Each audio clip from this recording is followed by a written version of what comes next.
I would like to briefly just introduce myself first. I'm Dr. Yasmin Bakir. I'm a lecturer at the BUE, the British University in Egypt. I'm also emceeing this festival, a media expert with 18 years of experience in media, news coverage basically, and war correspondence, presidency correspondence as well. Today I'm very delighted to have a colleague who joined in recently to the British University in Egypt, Professor Lloyd Peters. He's an internationalization film and TV studies lead at the British University. He's also a very prominent British actor and filmmaker. And I hope that you've had the chance to Google him up, because you're going to be very interested in what he's going to say today. I'm not going to say how many years he's been doing this. I'm going to leave it up to him to count down for it. But he's got a vast, good, long years of experience. The session of Professor Lloyd is very important today because the cinema is revolving and changing, and we're not here to just discuss the perspective of education in cinema in Egypt, but globally. And this platform of the VS Very Short Films is the perfect platform to kickstart this, because it's from education that we start to change our perspectives and our ideologies towards the new generations and what they really want. I believe that time has become very tight for us. We all lose patience very easily, and nobody wants to sit and watch or listen for something long. It's all about delivering the message in a very short statement and short time. The technicalities and the revolving and other experiences from the UK, for instance, is very important, because technology is changing and we're always keen here in Egypt, which is a country that is forever a pioneer in cinema, wants to always be on the top of the list when it comes to the innovations, the ideas, and the technology. I'll leave the floor to Professor Lloyd, and I will be here to moderate. I'll also translate at some point if you need any translation. We are going to have videos and photos that are very important Professor Lloyd's going to showcase, and there will be a Q&A session at the end. So if you have any questions, please write them down, and Professor Lloyd will be more than happy to answer them. The floor is yours. Well, thank you for that great introduction.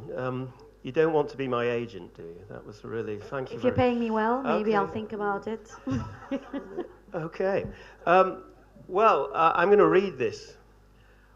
But like most actors, it's best when I improvise.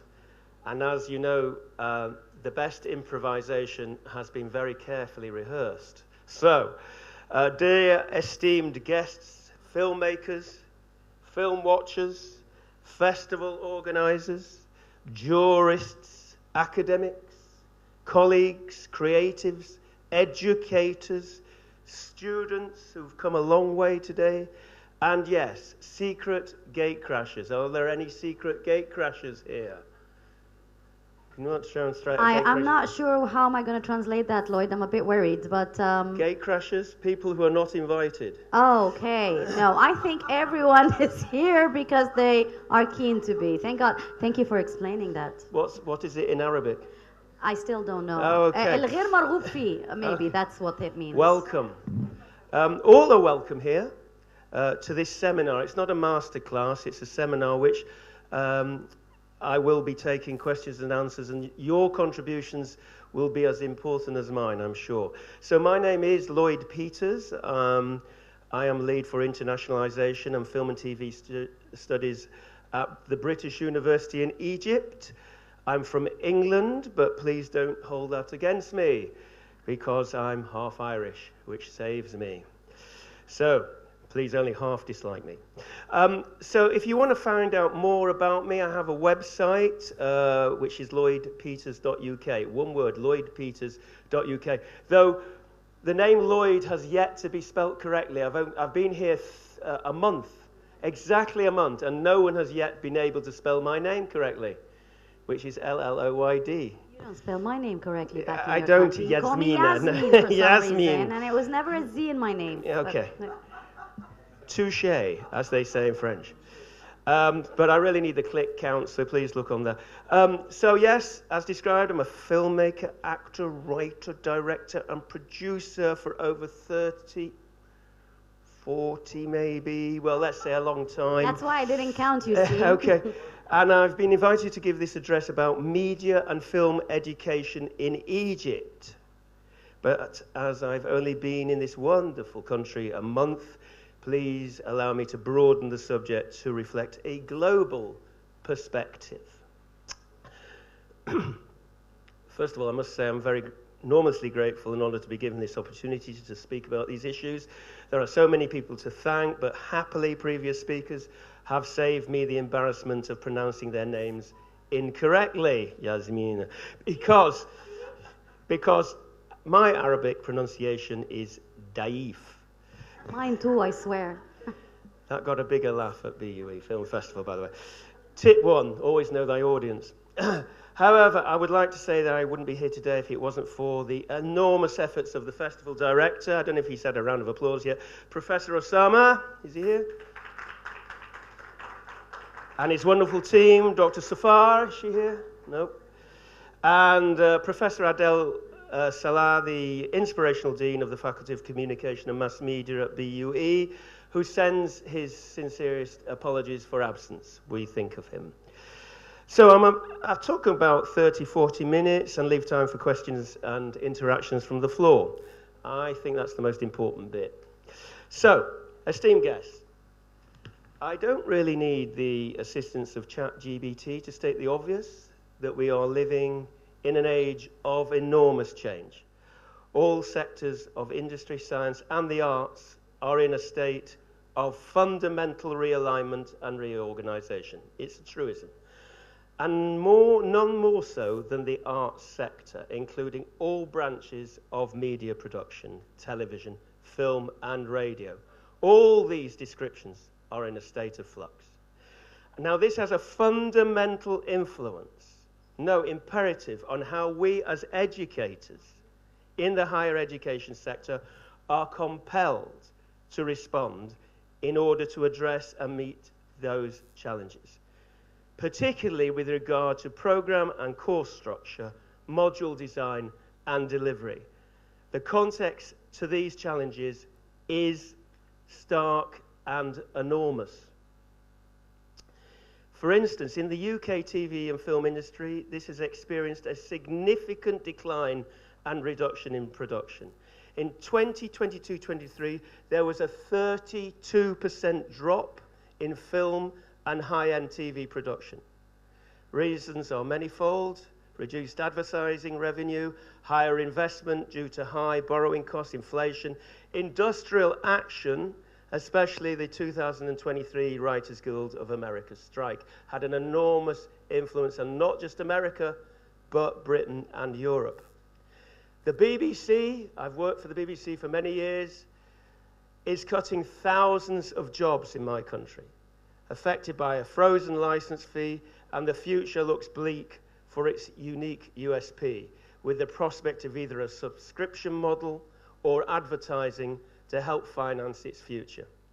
This has led to a startling reduction in domestic programming, which, as you know, is crucial for any country's self-identity.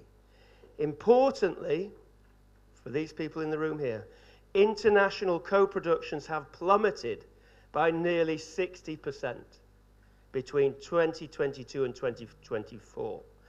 In 2023, there were approximately 19,200 graduates in media, journalism, and communications in the UK. I use that statistics to show the mismatch between the drop in production and the number of students like yourselves who are graduating in media and film studies. The USA records similar declines in TV and film production. In Los Angeles, for example, shows a 20 to 22% decrease in 2025 compared to previous years, and about a 40% decrease from the peak TV eras of 2022. In 2021-22, there were approximately 62,855 degrees awarded in communications and media studies. Again, there is a massive mismatch here between what is being produced and what graduates could expect to get a job after graduating.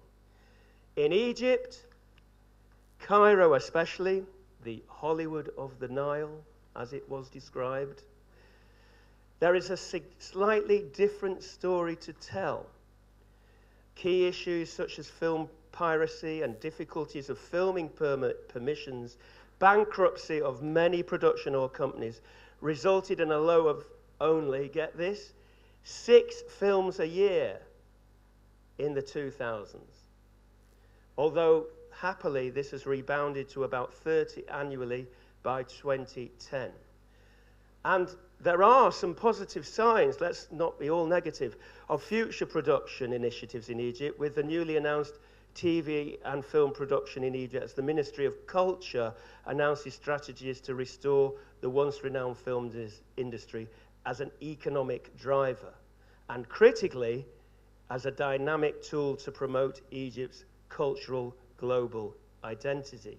Well, we wish their initiatives well. Let's hope they work. However, here's the bad side. Today, the number of HE media graduates in general is not readily available, although the supply of communication graduates is 2% of all university graduates, currently outweighs the job market demand of about 10%. Outweighs it. In other words, there are many more students graduating than there are jobs. Now, we need to credit appropriately, especially in this age. So I admit I did need the assistance of Perplexity to provide me with those statistics. If I don't say that, I could be expelled or marked down and lose marks. As you know from your exam regulations, you must reference correctly, especially when you're using AI, as I did. Now, the main reason given for the gap is that international companies voice their inability to find skilled talent despite the large number of mass communication graduates in Egypt. Graphic 1, please. Now, here's a very important man I came across. Oh, have we got it? Can you zoom that? Thank you. Dr. Amani H. Bassiouni. Did I pronounce that correctly? Yes, Amani Bassiouni. It's a seminal paper. It's called Employability Skills of Future Communication Graduates in Egypt, Employer's Perspective. I think it was this year or last year. And he states the main reason for this phenomenon is the gap between what employers seek and what academic programs produce in terms of employability skills and qualifications of graduates. Very important paper. This sobering conclusion could be applied to many, if not most, of the global providers of media and communication courses in the HE sector. Dr. Bassiouni emphasized the urgent need to develop academic programs to enhance the general skills and experiences of future communication graduates through, here's the big one, professional training and internship programs. So, despite the different HE narratives of the UK, USA, and Egypt, the results are the same. This is a bit sobering. Hang on. Too many media and communication graduates are not securing media jobs, either because the production market is shrinking and or the graduates have inappropriate skills. So, I'm going to make a couple of conclusions. The first one I would make is that universities globally, not just in Egypt, need to reconsider their offers to students. They need to provide students with greater, more industry-focused degrees that reflect today's changing digital landscape. This means more practical-led courses that concentrate on the skills and techniques of TV and film production. I emphasize, this does not mean the abandonment of theory, of which I am a massive proponent, and a vital bedrock of the university ethos of providing new knowledge. But what I suggest it means is instigating and nurturing a culture of praxis. Has anybody heard of the word? Praxis? in the front here, the academics in the front. Students, have you heard of praxis? Praxis, which means practice through theory and theory through practice. A simple example would be establishing a practical basic 3 lighting setup while discussing the psychology of naturalistic versus non-naturalistic lighting as the students physically move the lights above, below, and around the actors. And I add, safely move them around. Second conclusion is that media and communication students should be offered credit-bearing live brief pathways with related industries, such as film and TV production companies, post-production and edit houses, and production assistant roles shadowing professional technical grades. Warning, there's a shameless plug coming here. Due to the amazing hard work of a colleague, Dr. Hanan and Professor Adel, senior final year students at the British University in Egypt can now apply to complete their studies by joining an approved industry track final project in collaboration with professional media companies. This is a new experiment and we wish it well. Third conclusion, getting there. Media and communication courses should consider radical restructuring and consequently course title changes. Another colleague of ours, Sherian, is developing such changes to accommodate and practically promote digital skills, online streaming production, broadcast and distribution, including podcasts and vodcasts. Again, BUE planning that soon. The thing is, the young people are already doing this themselves at home in their attics, so the HE has to catch up. The fact of the matter is, the world is witnessing a rapid development in digital media technologies. It is faster and cheaper, and in many respects, more cost-effective to replace humans, both skilled and unskilled. Even actors and writers like me aren't safe, where their voices and likenesses and original authored work are used without explicit consent for AI-generated content, while the industry struggles to call for better global regulation. And so it should. We have to support efforts being made worldwide to protect original content, actors, artists, writers, and musicians. But, fourth conclusion, the dangers of unregulated AI, but let us also consider the positives that can be harnessed. A tool that can prompt and stimulate ideas should be seen as a plus. I use it as a catalyst for generating scene development in writing workshops, for instance. And sometimes as a fun exercise, it's interesting to compare and contrast different AI platforms like Perplexity and ChatGPT. The variety of ideas they come up with is quite surprising, actually, and compels the student to filter, combine, and select different options. It certainly needs to be transparent, as I said, in its use, and students need to be aware that appropriate accreditation, for instance, in written work, needs to be absolutely mandatory requirement. But I ally with the previous conclusion. Industry is demanding AI literacy by students, and thus must be something HE students are offered. Plug number 3, shameless plug, BUE have introduced compulsory AI into all, if not most, all of their tutorials. All of their tutorials should contain an AI element. Fifth conclusion, getting there. Student-centered and student-autonomous work. This is the fun bit. So those people, especially the gate crashers who are drifting off asleep, can we wake up at this bit? Getting to the interesting bit now. So I'm often asked by young people, what is the best way to enter the media industry in a competitive environment, as discussed above? The answer I often give is DIY, which is an acronym for do it yourself.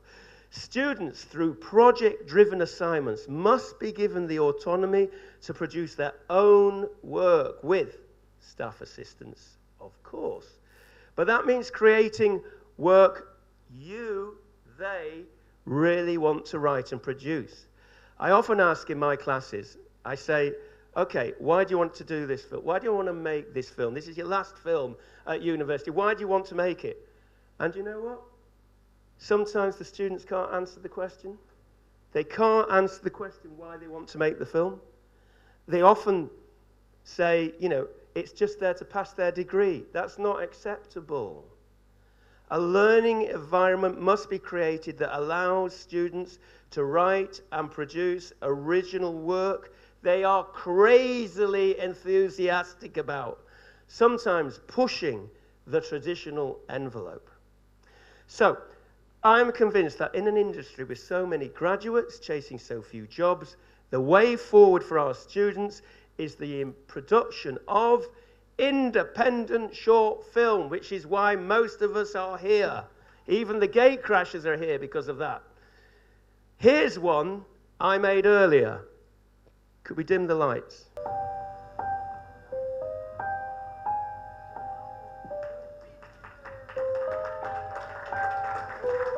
Steady. I was serious when I said he's an actor.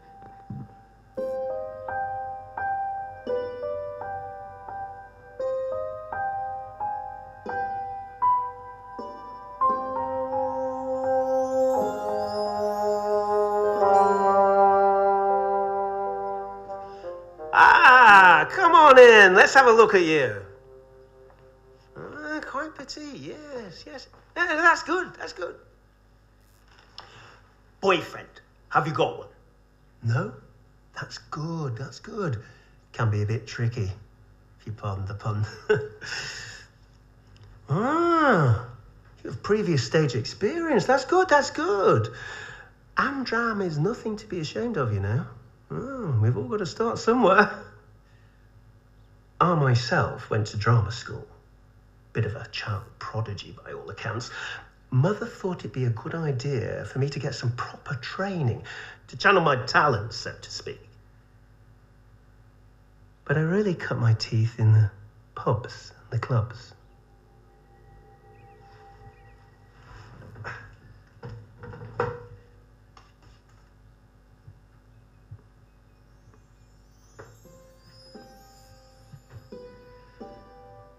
Well,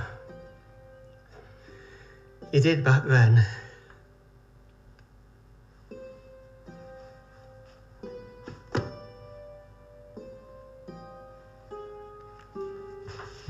Pick a card, any card.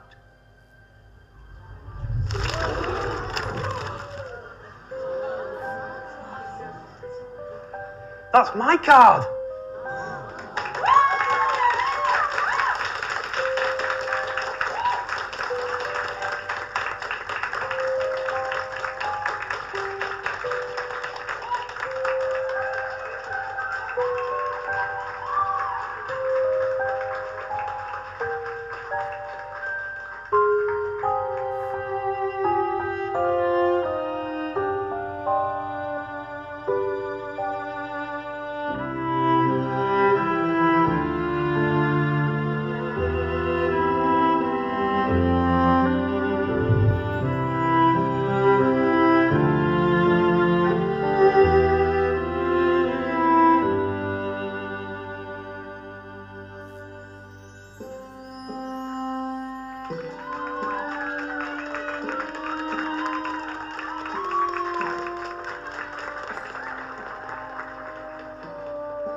Of course, you need more than talent to get anywhere in this business.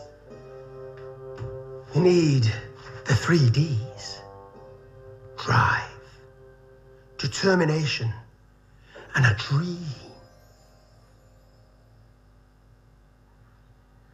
A dream.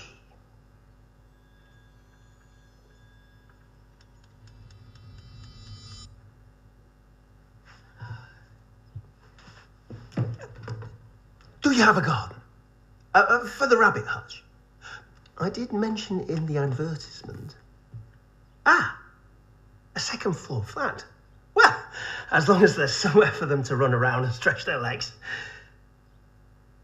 I can't abide animal cruelty. I mean, I know some of them don't seem to care, but to me, they're just like family.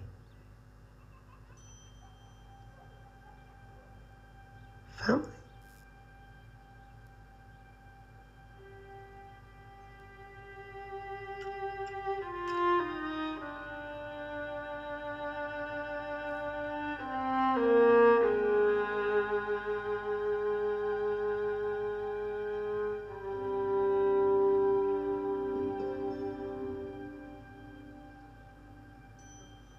Cup of tea. Good. Kitchen's through there. I'll have mine milky. Couple of sugars. You'll have to excuse the mess. One of the doves gone out and had a bit of a fly around. Gave me quite a scare, I can tell you.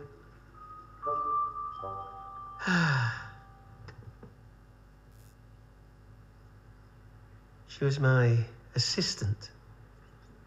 The wife. Well, she was my everything, really. Manager, costume designer. She even developed a couple of illusions for the act. Some of which I still do. Though I'm not sure, to be honest, how long my old bones will hold out. Biscuits on the top shelf. Help yourself. She never used to take anything sweet. Too much fear of not fitting in the trunk. You know, I don't think today's generation even know what magic is. Too busy with their mobile phones to notice the world around them. Which is a pity. They'll never experience the magic of magic.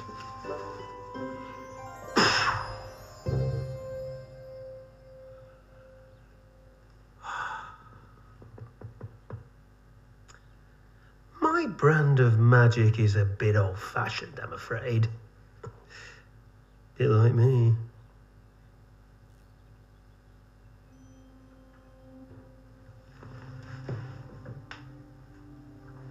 She used to keep a picture album. The wife. Full of photos and memorabilia and... Now, where did she keep it?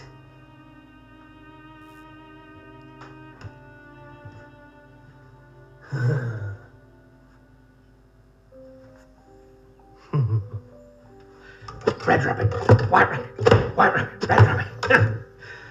Just like that.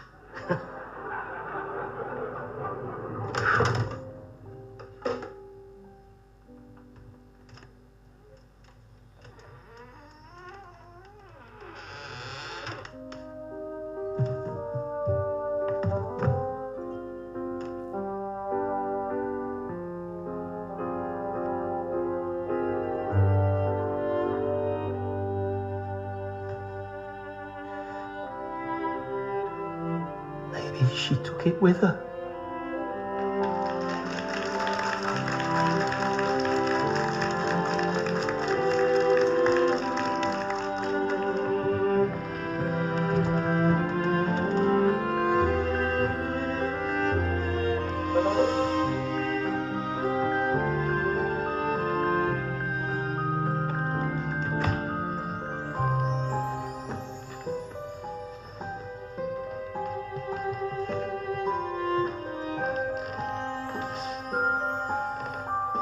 Abracadabra.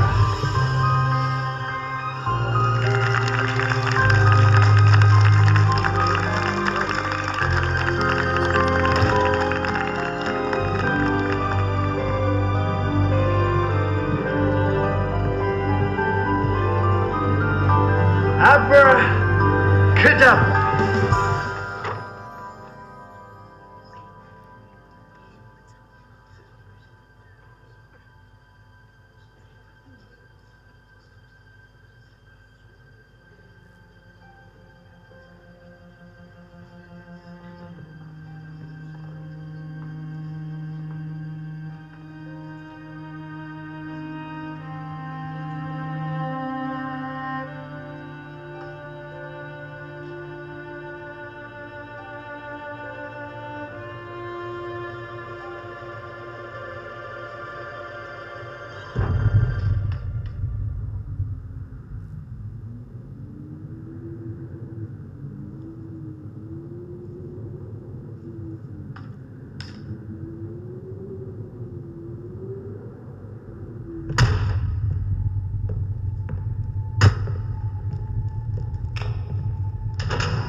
think she just got fed up with it all, you see. I'm not too sure. You see, we moved around a lot. Never settled. I think she just wanted, at some stage, maybe to start a family.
I never heard from her again.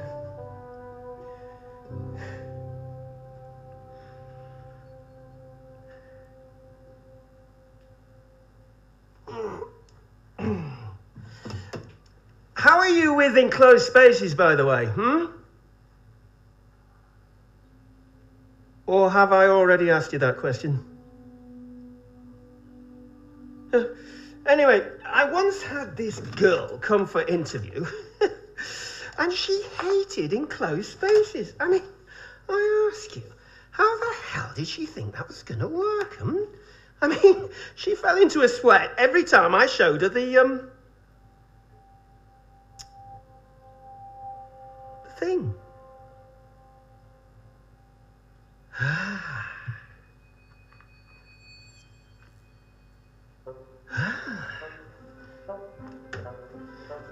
Abracadabra! You came back. You silly bugger. I love you. Now, come on, put that down. Don't worry, I'll sort that button for you once you've drunk your tea.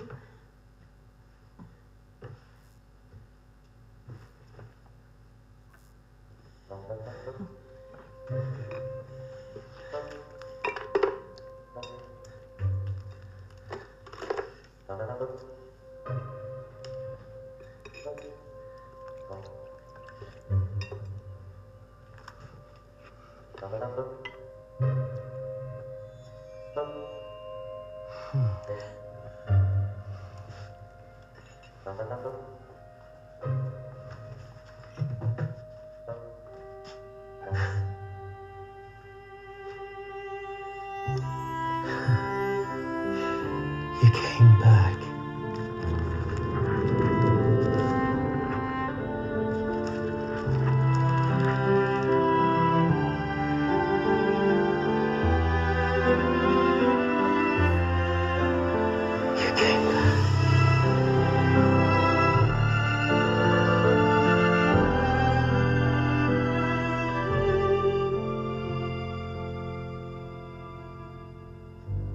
I know you from somewhere. I don't. What have you done with her? What have you done with Kate? What have you... Abracadabra! Abracadabra! Abracadabra!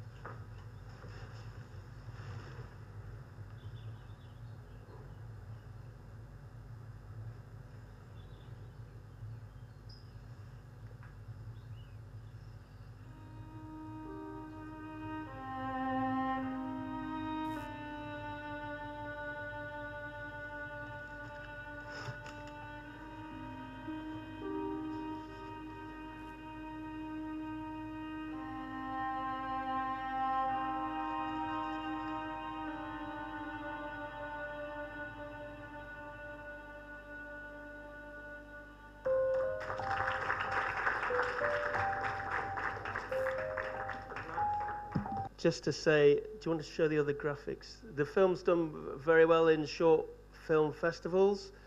I have to say that it was directed by a woman and written by a woman, and has won recognition for that as Best Independent Film, London Film Festival, Best Women's Film, and has been selected for various short film festivals, including Brazil, Bay International, Monterey, a number. What I'm trying to say, I'm going to wrap up shortly so it give you time to talk a bit, is that short film, why we're here, is a very significant way for young people to enter the industry, and that university courses have got to give the space, sometimes the space to fail, a comfortable space to fail, because as we know, most of us learn more from our failures than our successes. So it must be a comfortable space. But making short film for festivals like this one, that's a plug for this festival, is very important. I think many university courses should be allowing, especially in the final year, opportunities for their students to do that. I'm not going to say much more. My daughter's doing exactly the same in New York, making their own films, fundraising, crowdfunding productions, and then hiring prestigious venues like the Lincoln Center, very prestigious in New York, out their own money. This was a film they made, that's my daughter, in a short film called Sugar, and the other one.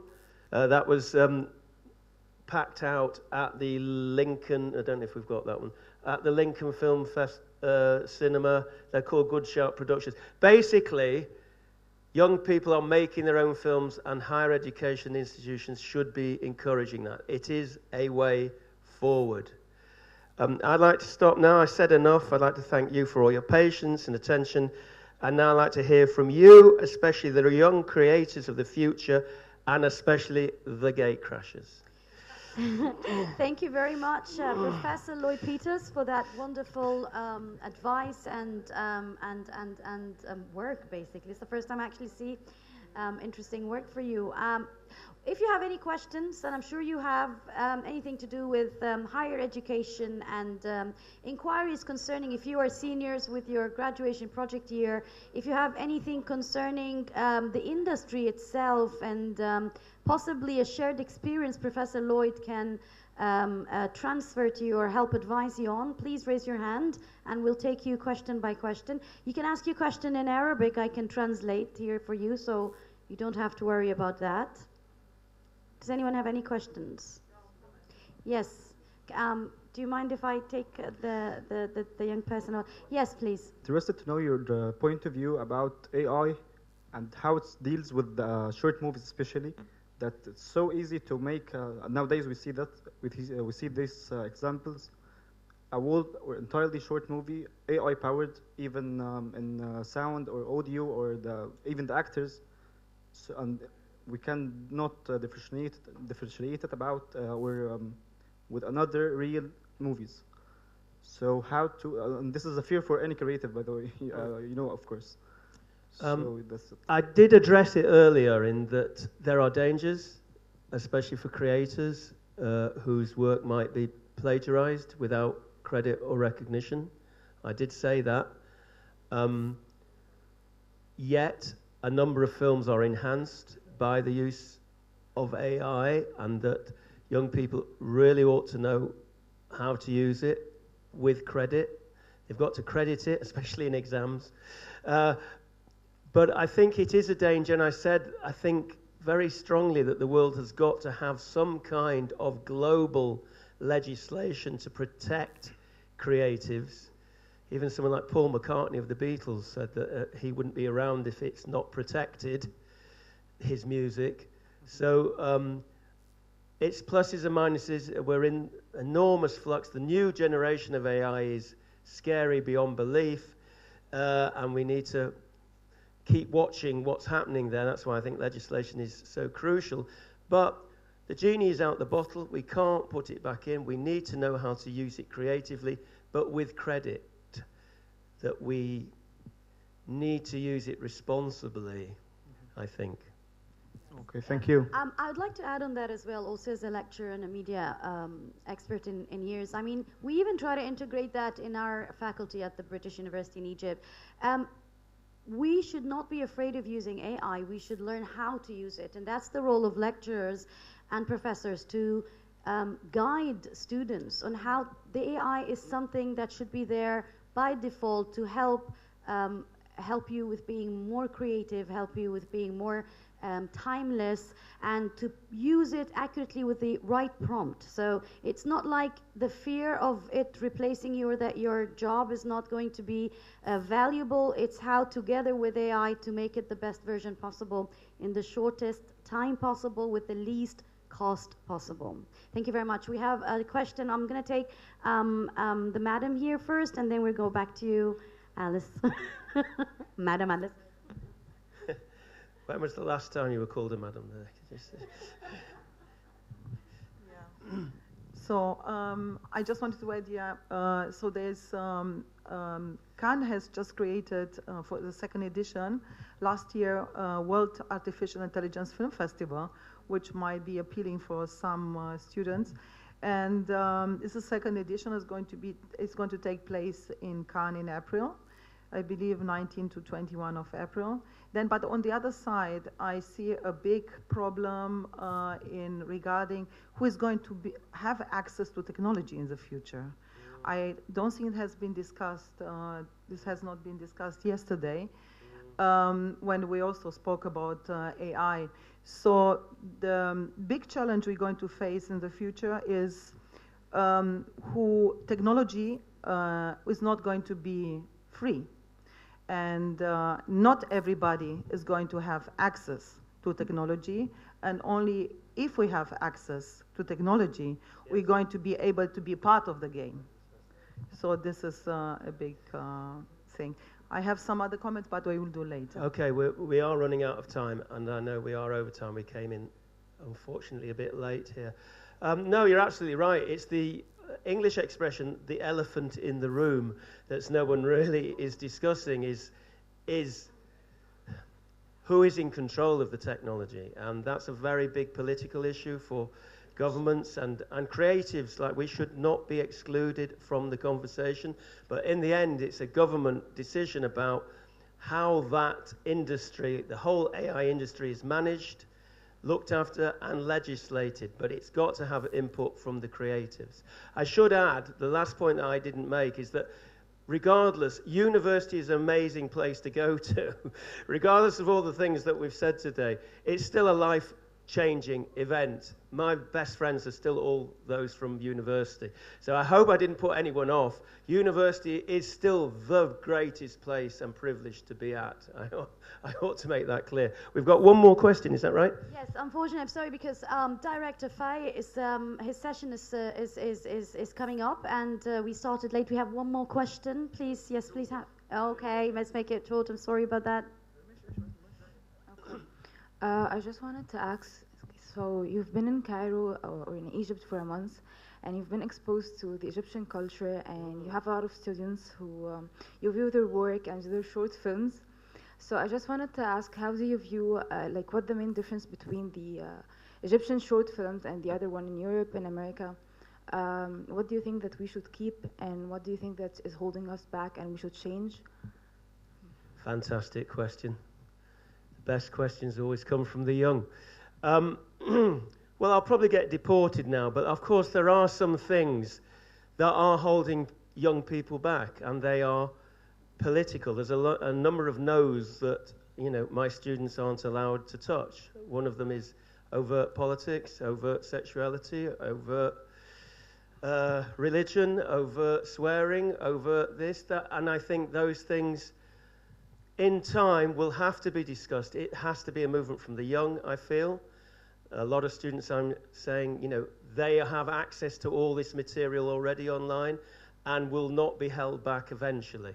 That's where I say goodbye to you, and I'll see you in prison. Please come and visit me. But yes, there is that difference because it is a lot freer. It doesn't mean it's a better society. It's a different society. But there are subjects that young people can address that they are much more hesitant to address here for the same. And I think, to answer your question directly, in time, there will be a movement where those subjects will have to be discussed. I wanted to say that Egypt has a lot of talents. But the problem I see here, in order to attract foreign investment, you know, for the industry, and especially we're talking about the film industry, we have to focus maybe and better teach English, because this is lingua franca at the end of the days. This I see, this is a problem and must be addressed in schools, at university. And the other thing regarding the film industry, there is a lack of cash rebate.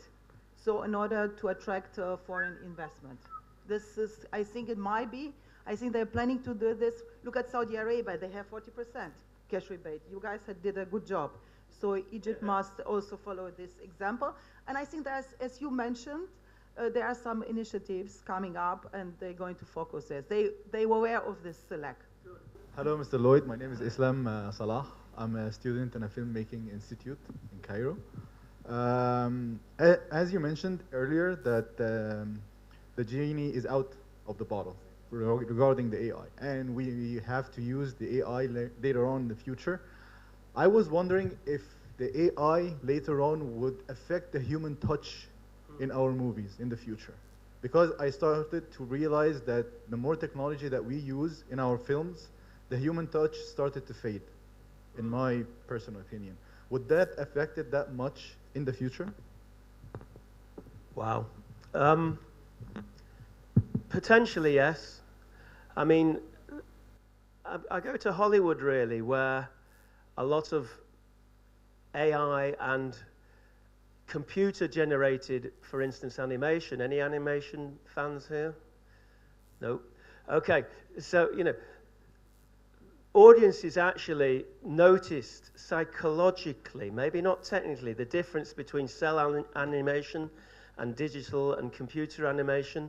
And there was a nostalgia for cell animation, much more expensive and difficult to do, because the computer animation didn't have the same human touch, as you said. And I think, though computer generation is still the paramount way of making animation in Hollywood, there is still a feeling that there is a return to the human touch in animation. And also on film, very interesting that people like Tarantino, for instance, are only shooting stuff on film, because film has a different aspect ratio in terms of light ratio, so it has a much more gentle touch than digital, for instance. And it's interesting, as I'm a big film buff, that a lot of big Hollywood directors are moving back to film because it gives a much more softer tone and a more human touch than digital, which is very stark. So I think that with every action there is a reaction, and I think hopefully that AI will develop a way of actually feeling like it's made by humans. But maybe not, I don't know, I can't foretell the future that far ahead. But yes, it is a danger. It is a real danger. All right, thank you, Professor Lloyd Peters, for this lovely seminar. It was very, very fruitful and useful indeed. Thank you, ladies and gentlemen, for joining us in this seminar. Please stay still, because our next workshop is going to take place in a couple of moments. Thank you. Thank you.